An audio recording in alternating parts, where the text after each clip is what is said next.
Tonight we're stepping into a world where nothing is quite what it seems. A kitchen, dimly lit. Sometime around the year 1340. The fire in the hearth has been burning for days, maybe weeks. And that pot hanging above it, it's never been emptied. You can smell it from here. Onions, old bones, something earthy and grain-like. Steam curls upward in the dim light. Someone leans over and drops in a handful of turnip peels. Another person adds water. No one seems concerned. This isn't neglect. This is dinner. And here's the strange part. You've probably done the same thing. Maybe not for weeks, but you've had that container in your fridge, haven't you? The one that started as chicken soup and somehow became something else. Medieval kitchens weren't alien. They were just honest about what we still do today. So dim the lights, get comfortable, let the night settle in, because you're about to discover that the past tastes a lot like home. Chapter 1. The Pot That Never Ends. Picture a cottage at the edge of a medieval village. It's early morning. The sun hasn't fully risen, but inside, someone is already awake. They're not lighting the fire. It never went out. In the center of the room sits a large iron cauldron, blackened from years of use. Steam rises lazily from the surface, and inside, a thick, bubbling stew. This is pottage, and it's been cooking, more or less, for the last 3 days. Someone ladles a portion into a wooden bowl. The contents are murky. Barley, maybe some beans, bits of something that might have been cabbage, a slick of fat on top. It's not pretty, but it's warm. And in a world where hunger is real, warmth matters more than appearance. You sit and watch as others wake. One by one, they shuffle to the pot. Each person takes what they need. No one questions it. This is routine. Because pottage wasn't a single recipe. It was a philosophy. You started with water, added whatever grains you had, oats, barley, rye, then vegetables if you were lucky, scraps of meat if you weren't eating it somewhere else, bones for flavor, a handful of herbs, and then you just kept going. As the day passed, someone would add more water, more grain, leftover bread from yesterday, a fish head from the market. Anything that was edible went into the pot. It thickened, it thinned, it changed flavor with the seasons, but it never truly ended. There was a logic to it. Firewood was expensive, labor was precious, and food, well, food couldn't be wasted. So you let the pot simmer. The long, slow heat killed anything dangerous. The constant boiling kept it safe. And the layered flavors? They deepened with time. Some families claimed their pot had been going for months. One unbroken chain of meals, each one feeding the next. A woman in the corner tears off a hunk of coarse bread. She dips it into her bowl, soaking up the thick liquid. The bread softens. She chews slowly. You realize she's not eating two separate things. The bread and the pottage are one meal. They always have been. Across the room, a child asks why they can't have fresh stew. The mother smiles, tired. "This is fresh," she says, "just older." And in a strange way, she's right. Every spoonful carries a memory. Yesterday's onions, last week's turnips, the time someone picked 3 days ago.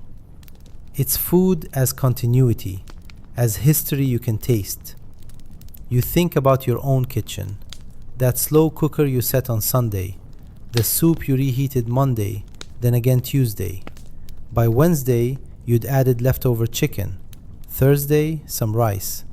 It's not the same, but it's not different either. Outside, a merchant walks past with a cart. He calls out that he has fresh eel. The woman considers, then shakes her head. Maybe tomorrow. Tonight, the pot is enough. As the day stretches on, you notice something else. This pot isn't just for the family. A neighbor stops by.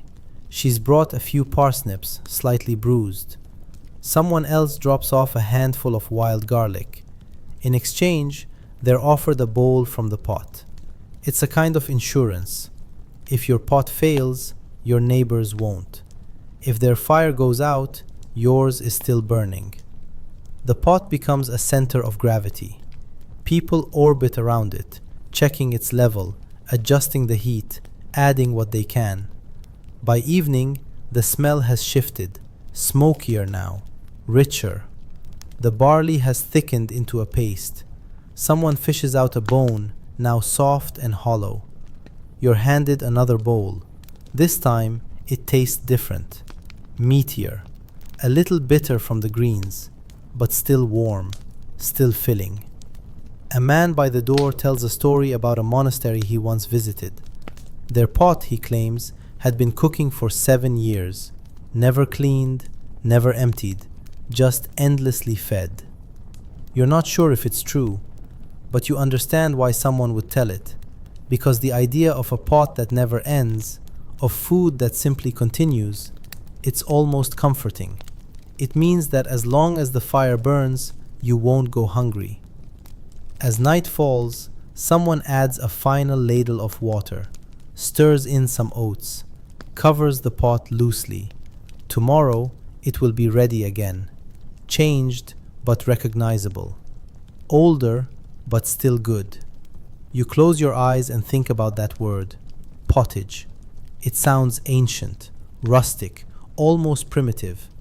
But then you remember the bone broth trend, the meal prep Sundays, the leftover soup that somehow improves by day 3, and you realize the pot never really ended. We just gave it a different name. Chapter 2. Why everyone drank beer for breakfast.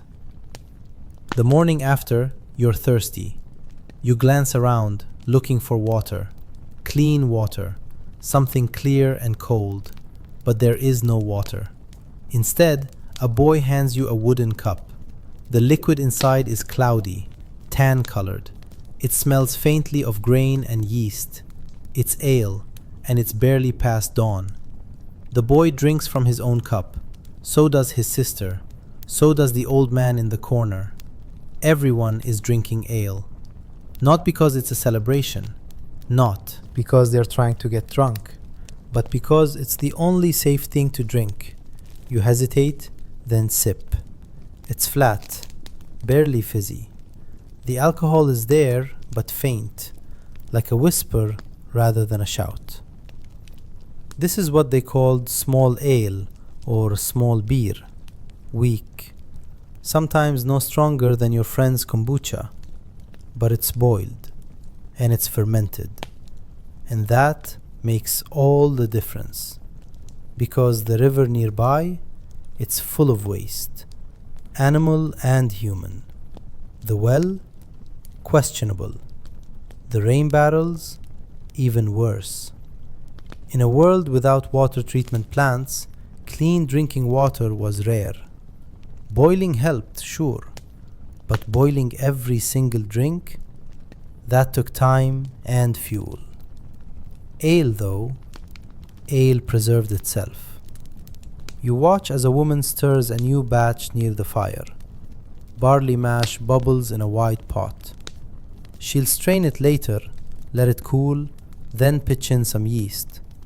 Wild yeast, probably. Captured from the air, the wooden paddle, the pot itself. By tomorrow, it'll be ready. And by the next day, it'll be gone. Because ale didn't keep, not like modern beer. It would sour within days if left too long.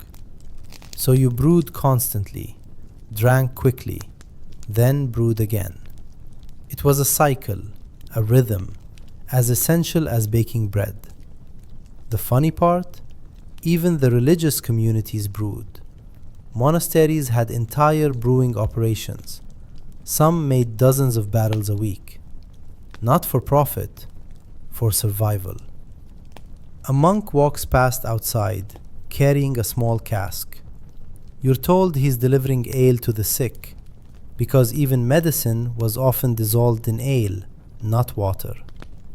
You sip again. The flavor is earthy, slightly sour. Not unpleasant, but not something you'd crave on a hot day. Or maybe you would. Because in this world, ale is more than a drink. It's calories, nutrition, liquid bread. The grains provide carbohydrates. The yeast adds B vitamins. And the mild alcohol? It's just enough to make the whole thing feel softer, gentler. A woman sits beside you. She's drinking from a horn, not a cup. The ale inside looks thicker, almost porridge-like. Breakfast, she says simply. You realize she's not joking. This isn't a side drink. This is the meal. In wealthier homes, ale might be spiced, honey added, herbs like horehound or mugwort tossed in for bitterness. These herbs serve the same purpose hops would later fulfill: preservation, flavor, and a little bitterness to balance the sweetness of malt. But hops weren't common yet, not in England anyway, so people made do with what grew nearby. Sometimes that meant wormwood, sometimes yarrow, sometimes things that would make a modern brewer wince. One batch, you're told, has ground ivy in it. Another has sweet gale. The effects range from slightly bitter to mildly unusual. There are stories of ales that made people drowsy, others that sharpened the mind, some that did both, depending on who was drinking. You're not sure how much is true and how much is folklore, but you understand the underlying truth. Brewing was part science, part ritual, part gamble. A young woman refuses to brew during a thunderstorm. She says the yeast gets angry. An older man insists his best batches happen when the cat watches. These aren't superstitions born from ignorance. They're observations wrapped in metaphor. Because fermentation is temperamental. Temperature, humidity, wild yeast strains, all of it matters. They didn't have thermometers, so they watched the cat. They listened to the weather. They learned by doing, over and over, until the patterns made sense. By midday, you're on your second cup. The alcohol is so low you barely feel it, but the warmth is there, the comfort. You think about your modern world, the craft beer revival, the home brewing kits, the fermentation workshops. People talk about returning to tradition, about ancient brewing methods, about wild yeast and natural fermentation. But the truth is, the tradition never left. It just went underground for a while. Because humans have always understood one thing: what ferments survives. A traveler stops by in the afternoon. He carries his own cup, a leather flask worn and stained. He asks for a refill. The woman obliges. No payment changes hands. Ale is too common for that. It's hospitality, custom, human decency in liquid form. As evening settles, someone taps a small cask in the corner. This one is stronger, darker, reserved for the end of the day after work is done. You taste it. It's heavier, more complex. Still not strong by modern standards, but enough to feel. A man by the fire raises his cup, not in a toast, just in acknowledgement. Another day, another brew, another reason to be grateful. And somewhere, in the back of your mind, you think about that bottle of kombucha in your fridge, the sourdough starter your friend won't stop talking about, the beer tasting you went to last month. We never stopped fermenting. We just convinced ourselves we invented it. Chapter 3. The sourdough starter older than your grandmother. In the next cottage, the air smells different. Not the smoky, meaty scent of pottage, not the tang of fermenting ale. This is sharper, brighter, almost fruity. In the corner, resting on a small wooden shelf, sits a clay pot. It's covered with a cloth tied at the top. You're told not to touch it, not yet, because that pot, small and unassuming as it is, contains something precious, something alive. Someone unties the cloth, lifts the lid, and the smell intensifies. Inside is a thick paste, flour and water, stirred together and left to bubble. Tiny pockets of air dot the surface. It looks active. "Old Bess," the woman says, gesturing to the pot. "She's been with us 11 years. You blink. 11 years? She nods. Longer than my youngest son.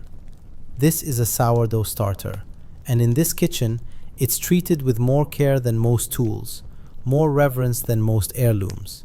Because if this starter dies, bread fails. And if bread fails, the family suffers."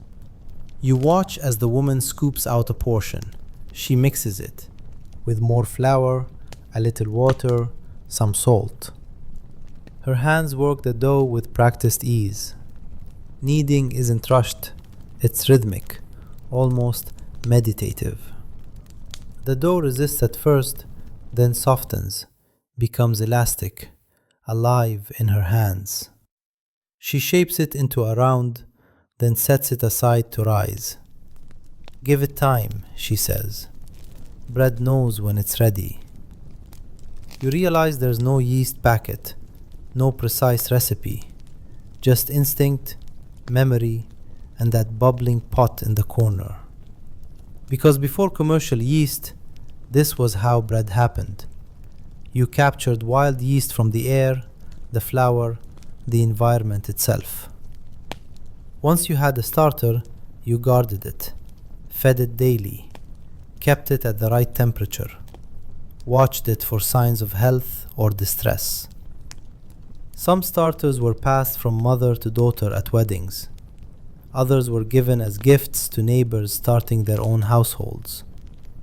A good starter was wealth, security, the difference between bread that rose and bread that didn't. And rising bread, that was the difference between eating well and eating poorly. In towns, professional bakers maintained master starters, large batches kept in cool cellars, fed with precision. Apprentices were taught early. Neglect the starter and you're out. Ruin a batch and you might face fines, serious ones. Because bread wasn't just food, it was currency, status, survival. You help carry the risen dough to a communal oven a few houses down. 5 families share it, each taking turns to fire it up. The oven is massive, stone-lined, hot enough that you can't stand too close. The loaves go in on a long wooden paddle. The woman marks hers with a small cut, a cross for blessing, but also for identification. While the bread bakes, she tells you about starter rivalries. One family swears their starter makes the best bread because it lives near the herb garden. Another claims superiority because theirs was started during a full moon. There's pride here, fierce and genuine, because bread is personal. It carries the signature of the starter, the hands that shaped it, the oven that baked it. When the loaf comes out, the crust is dark, almost burnt in places. But when she tears it open, steam rises. The interior is full of holes, irregular, wild, beautiful. She hands you a piece. It's chewy, sour, complex in a way that sliced bread never is. You chew slowly, and you understand suddenly why people obsess over this. Because this bread is alive, not metaphorically, actually alive, right up until the heat kills the yeast. Every loaf is slightly different. Every bake a negotiation between starter, flour, temperature, time. A neighbor stops by with a gift, a small lump of dough wrapped in cloth. "For your cousin," the woman says. "She's getting married next month." This is a piece of old Bess, a daughter culture ready to start a new lineage.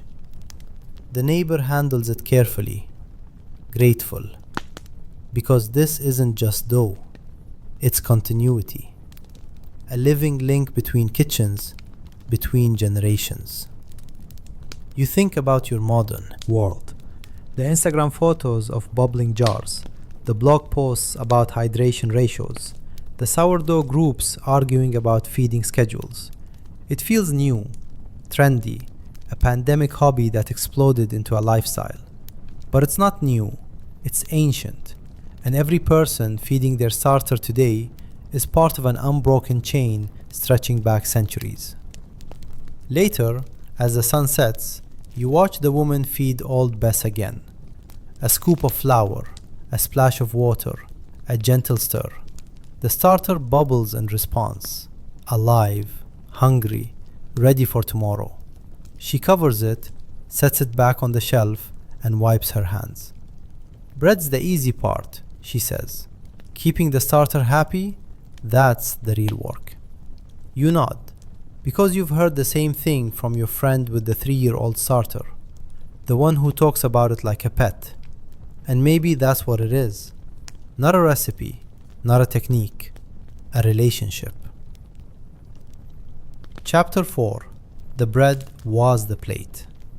The next meal is different, not because the food changes, but because of what it's served on. You're handed a thick slab of bread, old bread, at least 3 or 4 days old, judging by the hardness. It's been cut into a rough square, flat, dense. The crust is like wood. You're about to take a bite when someone stops you. Not yet, they say. That's your trencher. Your what?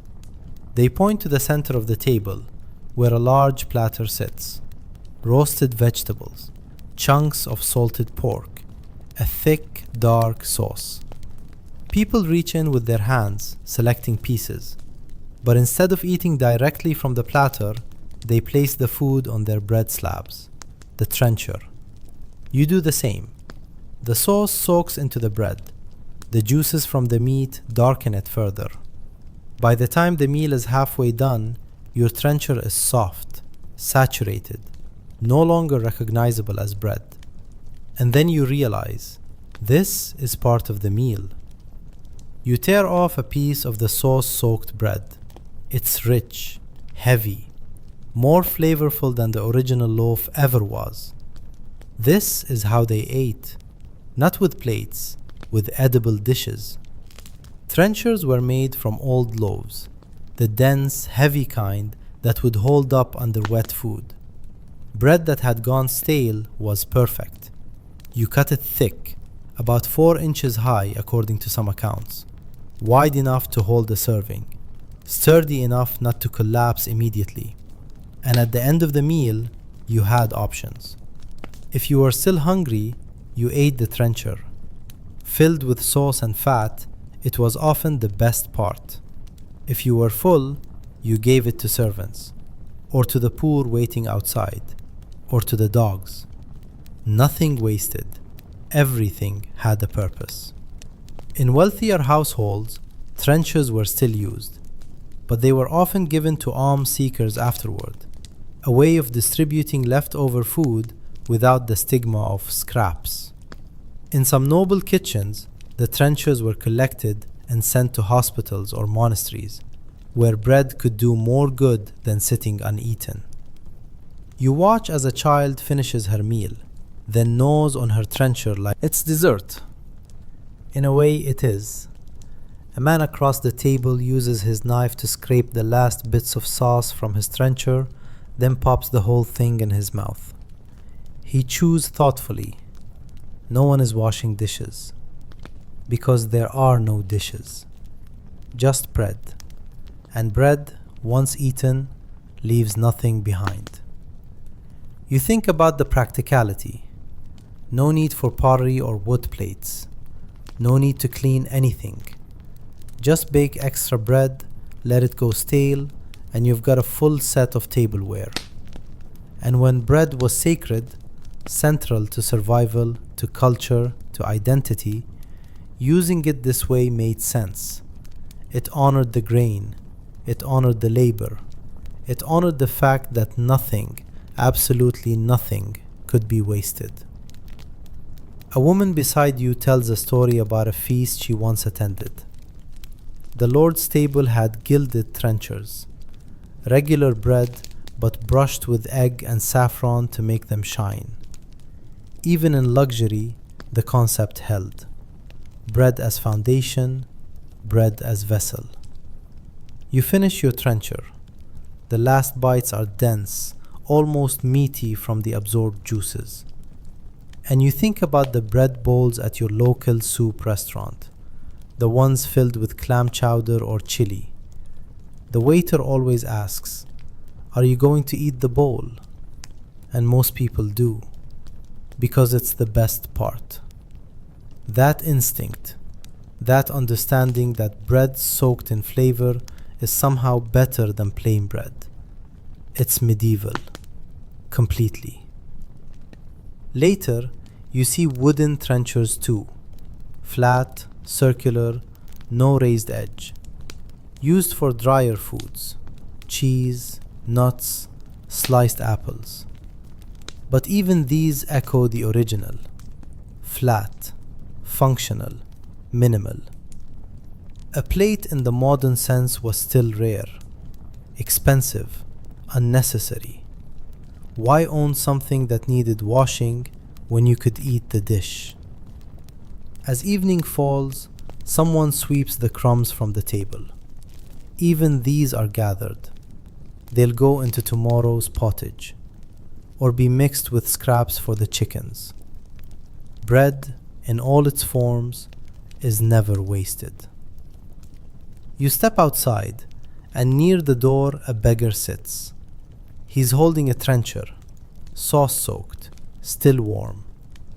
Someone inside gave it to him, and he's eating it slowly, savoring each bite.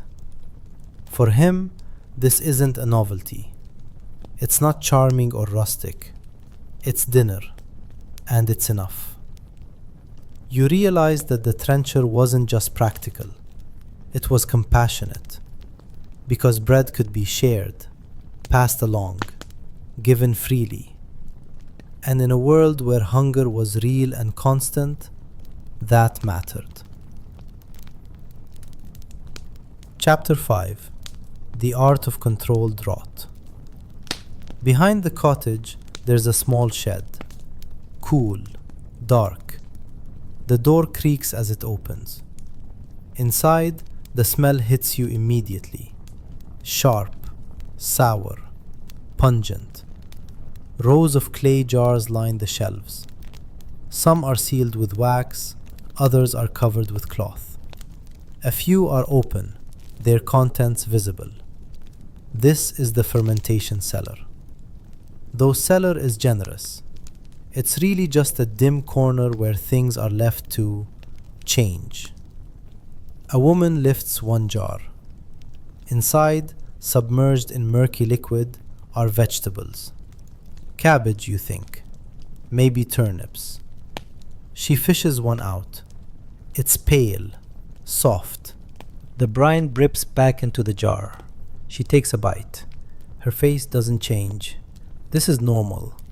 She offers you a piece. You hesitate, then try it. It's sour, aggressively so, but also interesting. There's a depth to it, a complexity. 3 months, she says. Good for winter. You realize this isn't food going bad. This is food being transformed, deliberately. Fermentation, they call it now. Back then, it was just what you did, because fresh vegetables don't last, not without refrigeration, not in a world where winter stretches long and cold. But if you pack them in salt, if you submerge them in brine, if you let the right bacteria take over, they last. And not only do they last, they improve. The sourness was proof of safety. Sweet food could hide rot, but sour food, that meant fermentation, and fermentation meant edible. You move to another jar. This one smells worse, fishier. Inside is a paste, dark, oily, almost black. Fermented fish, the woman explains, salted and aged. Use it for sauce. You do not taste this one, but you're told it's precious. A single spoonful transforms an entire pot of stew, adds depth, umami, though they don't have that word yet. This is the ancestor of fish sauce, of garum, of all those fermented condiments that high-end chefs now call funky and complex. Medieval cooks didn't have those words either. They just knew it worked. Another shelf holds eggs, but they're not in a basket. They're in a crock, submerged in a mixture of water, lime, and ash. Preserved eggs. They could last months this way. The whites turned slightly translucent, the yolks firmed up. Not appetizing to look at, but edible, safe, available when chickens stopped laying in deep winter. You're shown a jar of something labeled, well, not labeled, but pointed at with pride. Sauerkraut, essentially, though no one here would recognize the German name. Cabbage, shredded and salted, left to ferment in its own juices. The result is sour, crunchy, and shockingly durable. One batch, you're told, lasted an entire winter, fed a family through the lean months when nothing fresh was available. A man enters carrying a fresh cabbage. He begins shredding it with a long knife, working quickly. Someone else brings salt. They layer it in a crock. Cabbage, salt, cabbage, salt. Press it down. Weight it with a stone. In a few days, it'll start to bubble. In a few weeks, it'll be ready. The process is so simple it feels wrong, like there should be more steps, more technology. But there isn't. Just salt, thyme, and bacteria. The same bacteria that live on your hands, in the air, on the cabbage itself. Left alone, they do the work, transforming sugars into acid, making the food inhospitable to the bad microbes, protecting it. You think about the jars of kimchi at the Asian market, the sauerkraut at the deli, the pickles in every grocery store. This isn't historical reenactment. This is continuity. Because humans never stopped fermenting. We just moved it out of the home for a while. Let factories do it. Forgot how simple it was. And now, slowly, people are remembering. A neighbor arrives with a jar of pickled beets. Another brings fermented beans. They trade, compare, discuss. Mine's more sour. Mine lasted longer. Try adding fennel next time. It's a conversation that's happened for centuries, in every language, in every culture that discovered salt and thyme could work magic. Later, you're shown something stranger. A pot of grains, barley, maybe rye, soaked in water and left to ferment. The result is a thick, slightly alcoholic porridge. Not quite beer, not quite food, somewhere in between. For winter mornings, someone explains, warms you up. You taste it. It's sour, filling, a little fizzy on the tongue. And you think about your friends' overnight oats, the ones with yogurt and chia seeds, the ones that sit in the fridge fermenting slightly. Different, but not that different. As you leave the shed, you glance back at the rows of jars. Each one is a small time capsule. Summer vegetables waiting for winter. Fish preserved for fasting days. Eggs saved for lean times. This isn't just food, it's insurance.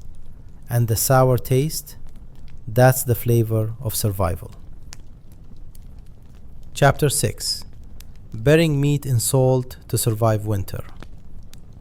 Autumn arrives with a chill. The leaves turn. The days shorten. and everyone begins preparing for the same inevitable truth. Winter is coming, and with it, hunger. In the village square, a pig is led forward. It's fat, healthy, raised all summer for this exact moment. What happens next is efficient, quick, necessary. The butcher works with practiced skill, and within an hour, the pig is no longer a pig. It's cuts, sections, parts, each with a purpose. The hams are set aside, the belly, the shoulder, even the head. Nothing is wasted. But not everything can be eaten fresh, so they salt it. You watch as a man rubs coarse salt into a slab of pork belly. Not a light dusting, a thick coating. He packs it in, working the salt into every crevice. Then he lays it in a wooden barrel. Another layer of salt on top. Then another piece of meat. More salt. Layer after layer, until the barrel is full. This is how meat survives winter. Buried in salt. Protected from air. Hidden away until it's needed. Salt draws out moisture, and moisture is what allows decay. So by removing the water, you remove the risk. What's left is preserved. Changed, yes. Saltier, denser, but safe. Weeks later, you see the same barrel opened. The meat inside is darker now, firmer. The salt has done its work. Someone rinses a piece under water, scrapes off the excess salt, then hangs it near the fire to dry further. This is the ancestor of bacon, of prosciutto, of every salt-cured meat that now costs a fortune at the charcuterie counter. But back then, it was survival, plain and simple. You're told some families bury their pork in salt and store it underground, where it's cool, dark, stable, other. Families smoke it, hanging it in the chimney, letting the smoke preserve and flavor it over weeks. The result is different each time. Some meat is smokier, some is saltier, some is softer, some harder, but all of it lasts. Months, sometimes longer. A woman shows you a piece of ham she's been saving since last autumn, nearly a year old. She slices it thin. The meat is deep red, almost purple. It smells rich, intense. She eats a slice raw, just like that, and she smiles. Better than fresh, she says.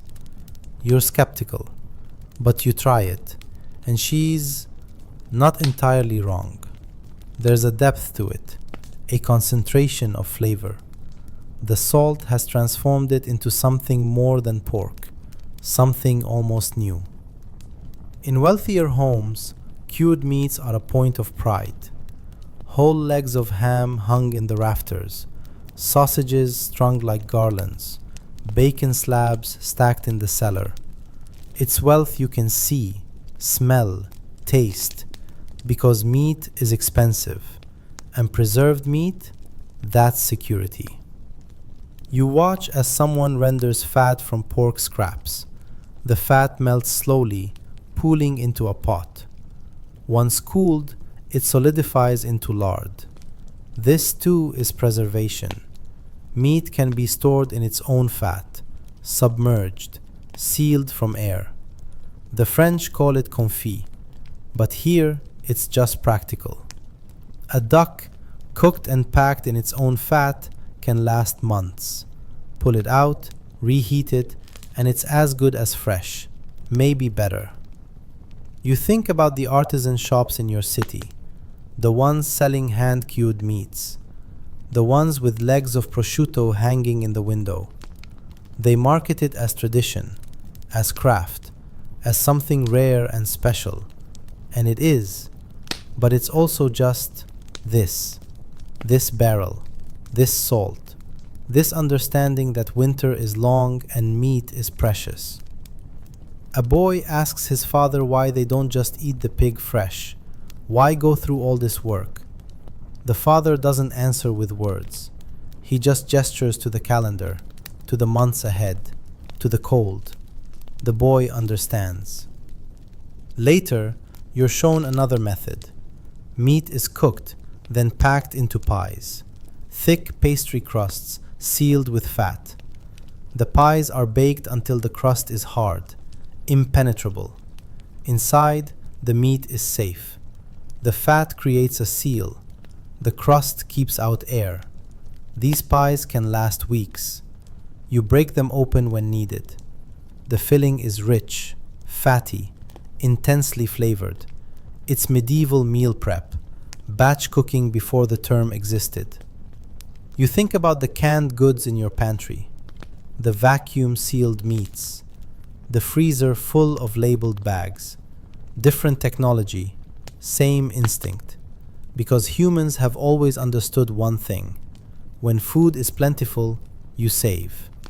And when winter comes, you survive on what you saved. Chapter 7. Eating nose to tail before it was trendy. The market is busy today. Stalls line the square. Vegetables in baskets. Bread in stacks. And at the far end, the butcher. But this isn't like modern butchers. Clean cuts wrapped in paper. Boneless, skinless, anonymous. This is the whole animal, spread out for inspection. And what catches your eye isn't the loin or the leg. It's everything else. The liver, dark and glistening. The kidneys, the heart, the tongue. These aren't hidden in the back. They're displayed proudly, front and center. Because to medieval cooks, these were the good parts.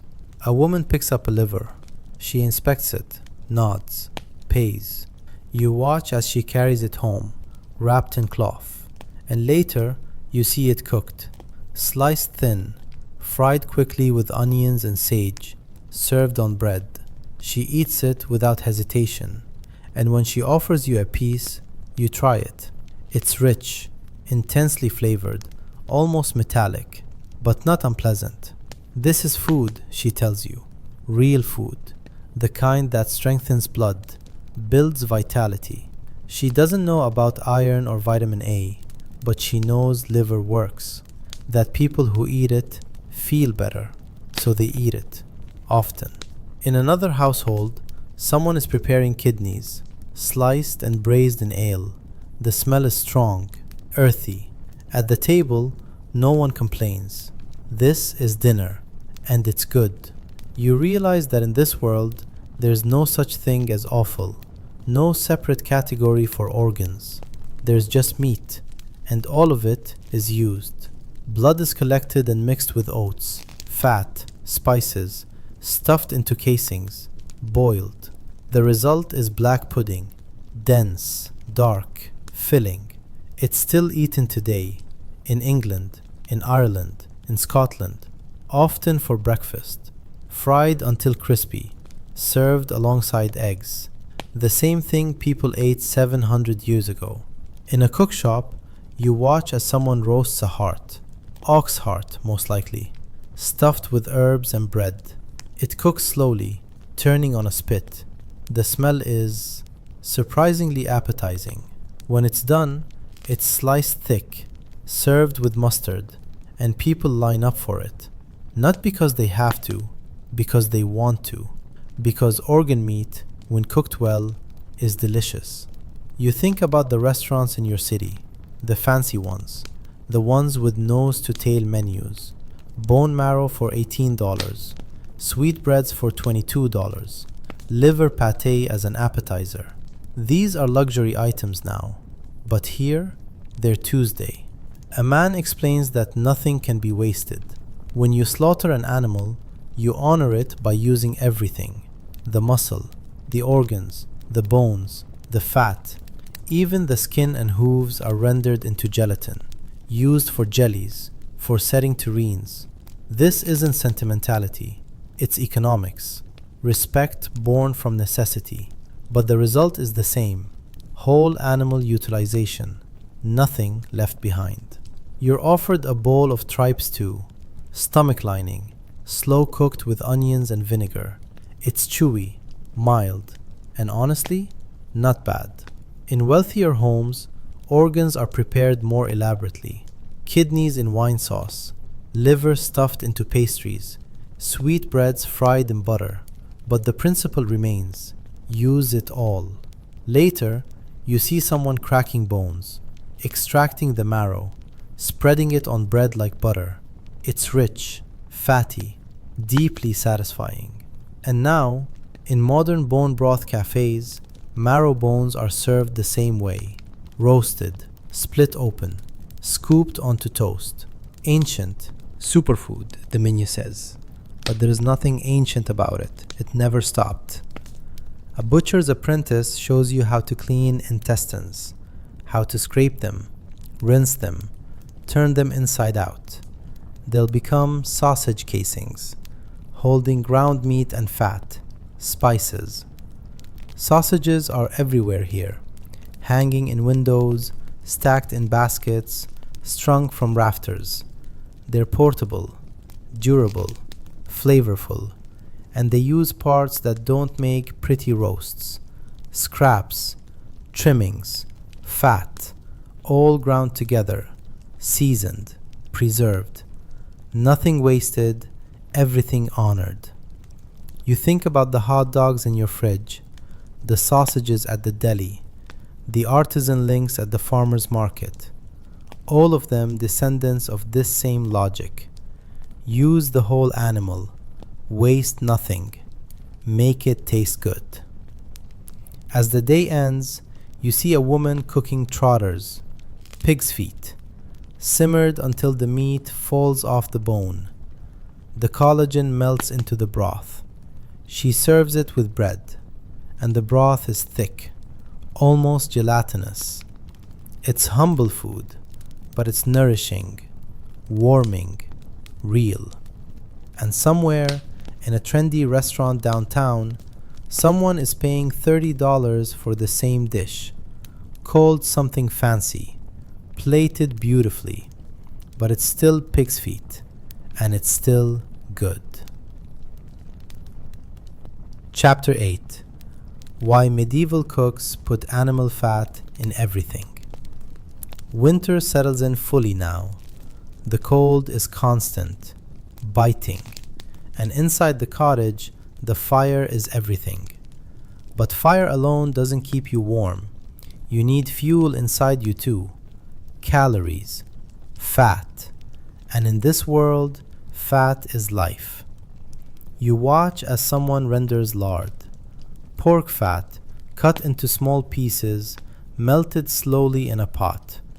The fat liquefies, pools, and when it cools, it solidifies into a creamy white substance. This isn't garbage. This is treasure. Lard is used for everything: cooking, baking, preserving meat, even medicine. A woman scoops some into a pan. It melts quickly. She fries bread in it. The bread turns golden, crispy, rich. She serves it warm, and you taste it. It's incredible. The fat adds flavor, richness, a satisfaction that plain bread could never achieve. In another pot, someone is making pastry: flour, water, and lard, mixed until it forms a dough. The fat makes it tender, flaky, able to hold fillings without falling apart. Meat pies, fruit tarts, every baked good relies on this. You're told butter is rare, expensive, and besides, it doesn't keep as well. Lard, though, lard lasts, and it's plentiful. After every pig is butchered, there's fat, lots of it, so they use it in everything. A man spreads lard on bread, just like that, thick, unapologetic. It's not a treat, it's breakfast. Because in a world where physical labor is constant, you need dense calories, and fat provides that. You see tallow too, beef fat, harder, used for candles as much as cooking. But even tallow finds its way into food, especially in winter when every calorie counts. Bone marrow is prized, scooped from roasted bones, spread on bread, stirred into stews. It's buttery, rich, and filled with fat-soluble vitamins, though they don't know that yet. They just know it tastes good, and people who eat it stay strong. In wealthier kitchens, there's goose fat, duck fat, saved from roasts and stored in crocks. These fats are precious, used sparingly for special dishes. Potatoes, centuries later, will be fried in duck fat. The British will call them the best chips in the world. But the technique? Medieval. You think about the modern fear of fat, the decades of low-fat diets, the demonization of lard, and then the reversal, the recognition that fat isn't the enemy, that it's satiating, flavorful, necessary. Keto diets, paleo movements, people rediscovering what medieval cooks always knew. Fat tastes good, and it keeps you alive. A woman shows you how to make a poultice, lard mixed with herbs, used for aching joints, dry skin, chapped lips. Fat as medicine, fat as cosmetics. It's multi-purpose, practical. Nothing about it is wasted. Later, you see someone coating cheese in lard, sealing it, preserving it. The fat creates a barrier, keeps the cheese from drying out, from molding. Months later, you're told, the cheese will still be good. Peel off the lard, eat the cheese. Maybe even eat the lard if you're hungry. In a monastery kitchen, you see something different. Almond oil, rare, expensive, used during fasting periods when animal fat is forbidden. But the technique is the same. Fat for richness, for flavor, for satisfaction. Because whether it's lard or oil, the body needs it. A traveler tells a story about a place up north where they store butter in bogs, buried in the cold, wet earth, preserved for years. You're skeptical, but later you learn this is real. Bog butter, archaeologists call it, found centuries later, still identifiable. Medieval people understood fat could survive, could wait. As evening falls, someone makes a broth, not from meat, from bones. The bones are roasted first, then simmered for hours, and slowly the fat rises to the top. That fat is skimmed off, saved, used. The broth itself is rich, gelatinous when cooled. Proof that every part of the animal has given what it can. You think about bone broth in trendy cafes, sold in to-go cups, marketed as wellness. Collagen, the signs say, healthy fats. But it's not new, it's ancient, and medieval cooks were making it every day. Not for health trends, for survival. A child asks why everything is so greasy. The mother laughs. Greasy means fed, she says. Be grateful. And in this world, she's right. Because fat is warmth. Fat is energy. Fat is the difference between making it through winter and not. Chapter 9. The Medieval Spice Addiction. You smell cinnamon before you see it. In a medieval kitchen, a cook is dusting roasted chicken with what looks like sweet spice. Not just cinnamon, cloves, nutmeg, ginger, on meat. This isn't a mistake. This is intentional, expensive, and everywhere. Because spices in the medieval world meant wealth, status, taste. They came from impossibly far away, carried by merchants through deserts and overseas, and they cost more than most people earned in a month. But if you could afford them, you used them, lavishly. Sweet and savory mixed freely, honey on fish, sugar on roasted lamb, cinnamon in wine. The modern separation of dessert spices and savory spices didn't exist yet. Everything was fair game. You taste a dish of spiced pork. It's sweet, tangy, complex, strange at first, but then oddly compelling.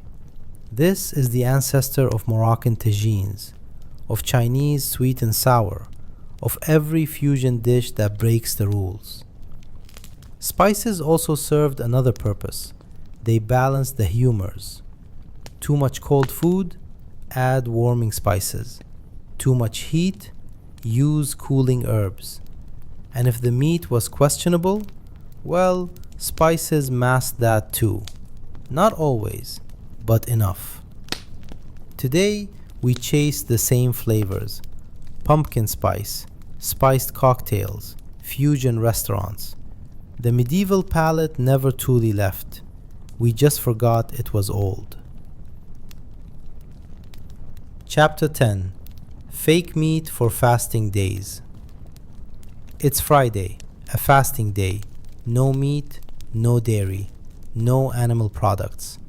The church is clear about this, and failure to comply, serious. But that doesn't mean people starve or eat blandly. It means they get creative. In a monastery kitchen, you see something remarkable. A roast chicken, shaped, browned, convincing. You reach for it, but it's not chicken. It's almonds, ground into paste, mixed with breadcrumbs, shaped, spiced, then roasted until it looks like meat. You taste it. It's rich, nutty, strange but satisfying. This is medieval plant-based meat, centuries before Impossible Burgers. Almond milk is everywhere too, not for lattes, for everything. Soups, sauces, cream for desserts, because cream and milk are forbidden on fasting days. But almonds? Almonds are acceptable. So they soak almonds, grind them, strain the liquid. The result is white, creamy, versatile. Some recipes call for dozens of almonds per dish. Expensive, yes, but spiritually necessary. You think about the almond milk in every coffee shop, every grocery store. It feels modern, health conscious, new. But medieval monks were doing this 700 years ago, not for health, for God. The result, though, the same. Chapter 11. When every meal was a prescription. A cook is selecting herbs, not for flavor, for balance. Too much phlegm, she mutters, needs something hot and dry. She chooses rosemary, pepper, ginger. This isn't superstition. This is medicine. Because in the medieval world, food and health were inseparable. The four humors, blood, phlegm, yellow bile, black bile, governed everything. And every food had properties, hot or cold, wet or dry. Eating was a balancing act, literally. Feel sluggish? Eat warming foods. Feverish? Cooling foods. Melancholy? Foods that lift the spirits. A cook explains that fish is cold and wet, so you serve it with hot, dry spices. Bread is warm. Pair it with cool vegetables. It sounds absurd to modern ears, but it was a system, a framework, and sometimes it worked. Not for the reasons they thought, but it worked. You think about turmeric lattes, adaptogen smoothies, anti-inflammatory diets. We're still prescribing food. We just use different words. Chapter 12. Why forks were sinful and hands were holy.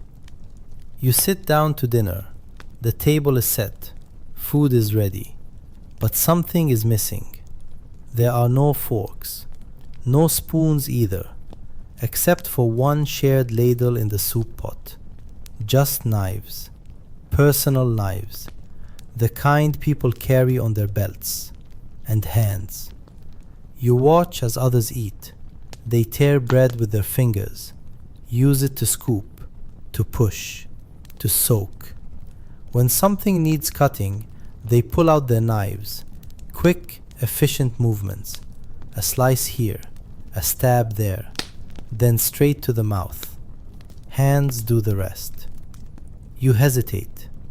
This feels wrong, uncivilized, but no one else seems bothered. A woman washes her hands in a bowl of rose water before eating. Others do the same. Washing isn't optional. It's ritual, expected. Because if you're eating with your hands, cleanliness matters. You join in. The water is warm, scented, and afterward, your hands smell better than they did this morning. The meal begins, and you realize this works. Bread becomes your utensil, your plate, your napkin. Fingers are precise, more so than you expected. And the knife? Perfectly adequate for everything else. Forks, you're told, are a foreign affectation.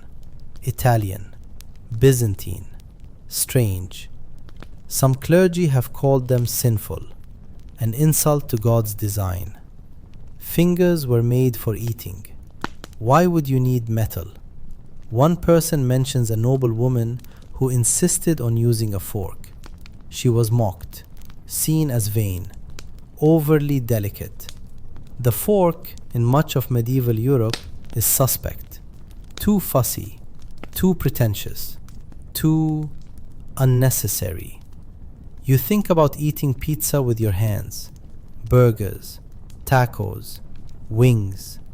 No one blinks, because some foods are meant to be touched. Medieval diners felt that way about everything. A man beside you picks up a piece of roasted meat, tears it with his teeth, chews thoughtfully. He wipes his hands on a cloth, then continues. It's intimate, direct, honest. You realize there's something lost in modern dining. The distance, the separation. Here, you touch your food, you feel it, you connect with it. And maybe that's not barbaric. Maybe it's just human. Later, someone brings out a spoon, carved wood, smooth and worn.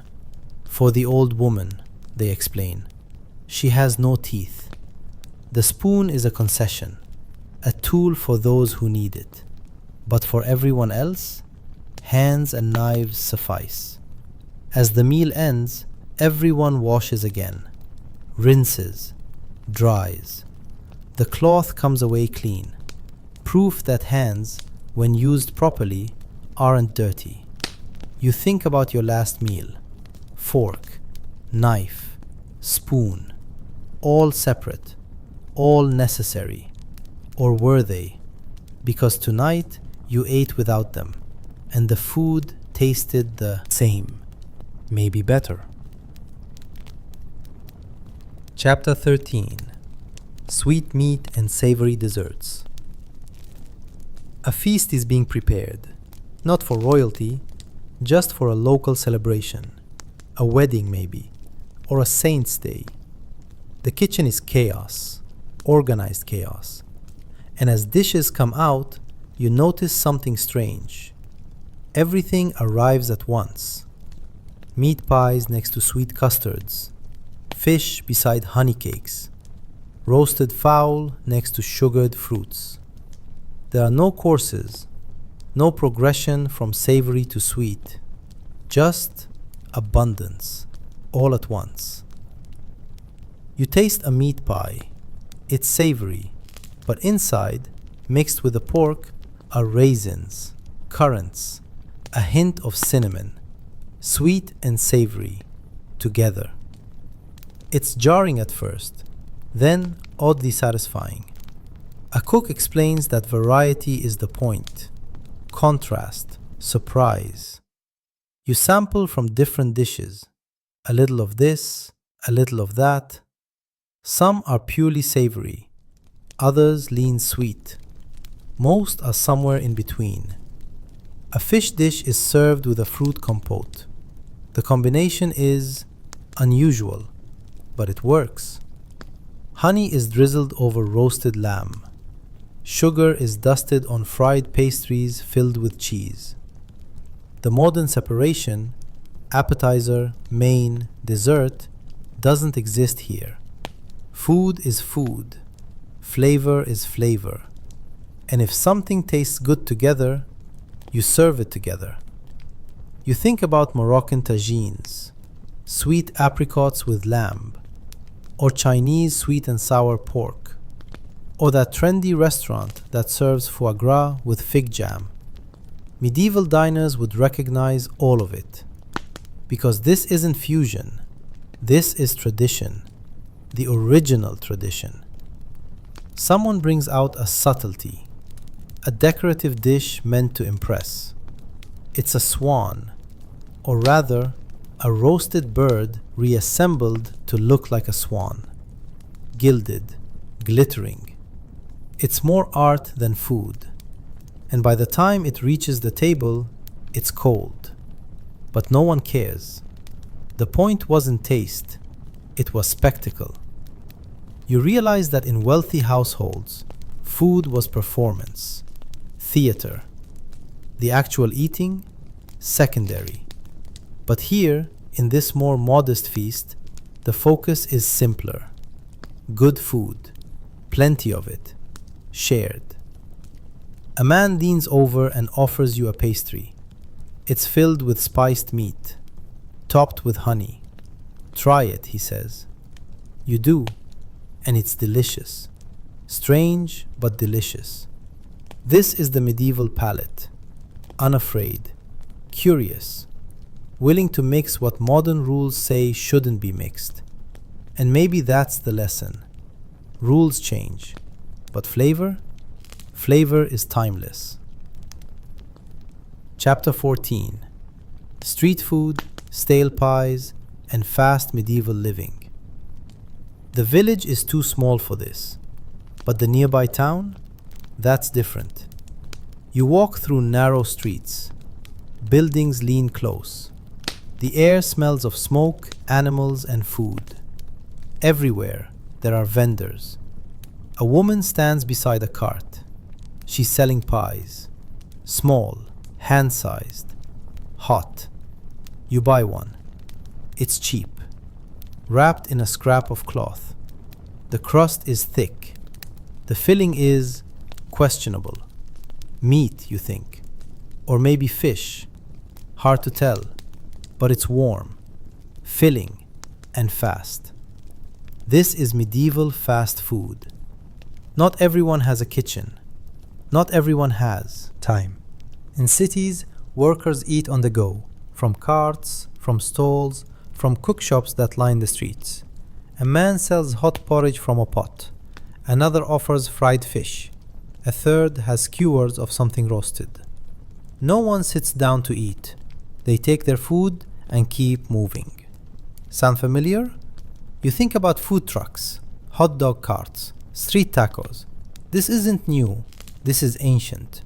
Cities have always moved fast, and fast cities need fast food. A cookshop has a fire going. Inside, a large pot of stew simmers. You can smell it from the street. People line up with their own bowls. The cook ladles stew. They pay, they eat standing. No tables, no chairs, just fuel. You see a pie seller getting inspected. An official checks the weight, the filling, the price. If the pie is too small, there's a fine. If the meat is bad, worse. Because street food, cheap as it is still regulated, still matters. A boy runs past with a meat pie in each hand. One for him, one for his father at the workshop. This is lunch, delivered. medieval takeout. Later, you see someone selling cold pie, day old, discounted. The crust is hard, the filling congealed, but for the poorest workers, it's affordable. And at the end of a long day, even stale pie is better than nothing. You think about gas station food, dollar menus, the cheap, fast options that keep people fed. Every era has them, because hunger doesn't wait, and neither do workers. Chapter 15. When feasts were theater, and the food was terrible. Now you're somewhere different, a manor hall, maybe even a castle. The feast is elaborate, excessive, almost absurd. A roasted peacock is carried in, redressed in its own feathers. It looks alive, regal, but it's been sitting out for an hour. And peacock, you're told, is tough, dry, not particularly good. No one seems to care. They applaud, admire, take a polite bite, then move on. Because this isn't about flavor, it's about display. Another dish arrives, a pie, but when it's cut open, live birds fly out. The guests gasp, laugh, clap. The birds escape into the rafters. The pie itself is forgotten. You realize that aristocratic feasts are performance art, food as set design.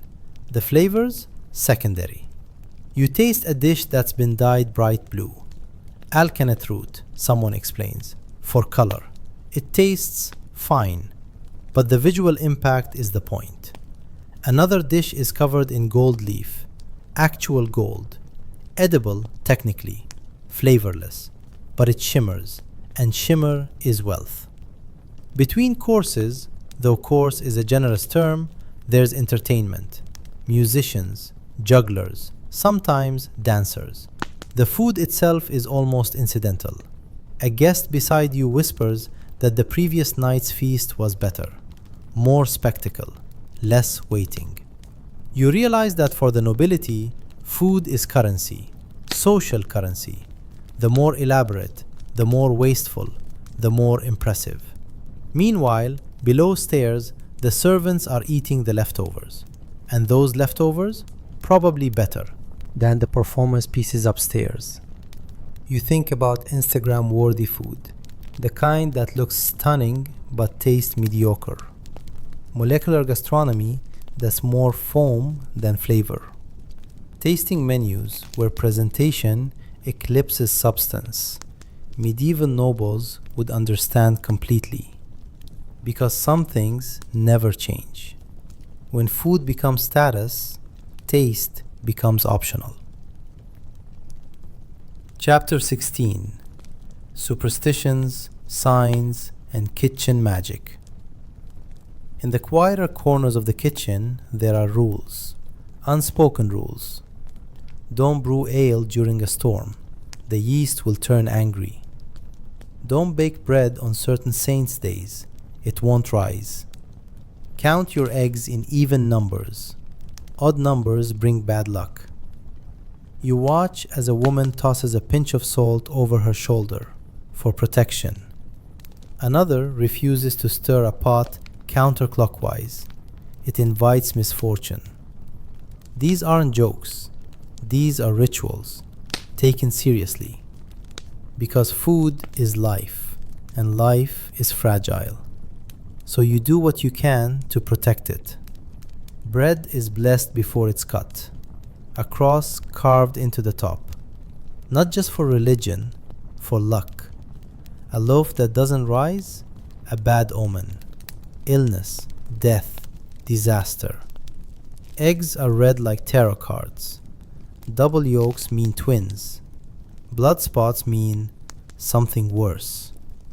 You're told that spilling salt brings 7 years of hardship, so it's treated with respect, never wasted. Milk that sours unexpectedly, a witch passed by, or the house is cursed. Some of it sounds absurd, but some of it isn't. Because humans are pattern-seeking creatures. We look for meaning, for control. And in a world where you can't explain bacteria or chemistry, you explain it with signs, with magic. You think about birthday candles, make a wish, blow them out, or wedding cakes, the first slice together, for luck, for unity. Or New Year's grapes, 12 grapes at midnight, one for each month. We still do this. We still make food sacred, still imbue it with meaning. The rituals change, the instinct doesn't. A woman tells you never to thank someone for sourdough starter. It kills the culture. You're not sure if it's true, but you believe her anyway. Because food is magic, even now. Chapter 17: The Bread Police and the Law of the Loaf. In the town square, a baker is being punished.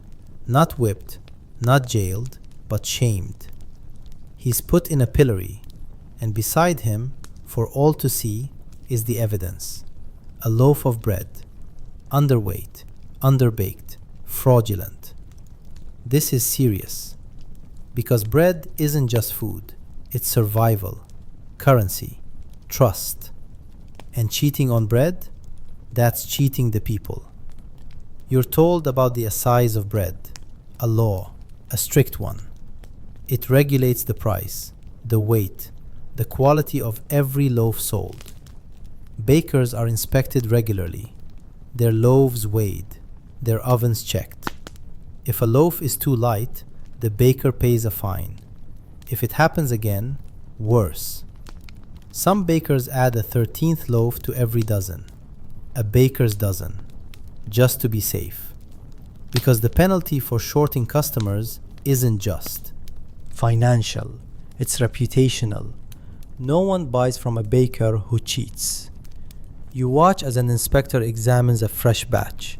He weighs each loaf, inspects the crumb, sniffs for quality. One loaf is borderline. He sets it aside. The baker looks nervous, but the rest pass. He's allowed to sell. This isn't just about fairness, it's about survival.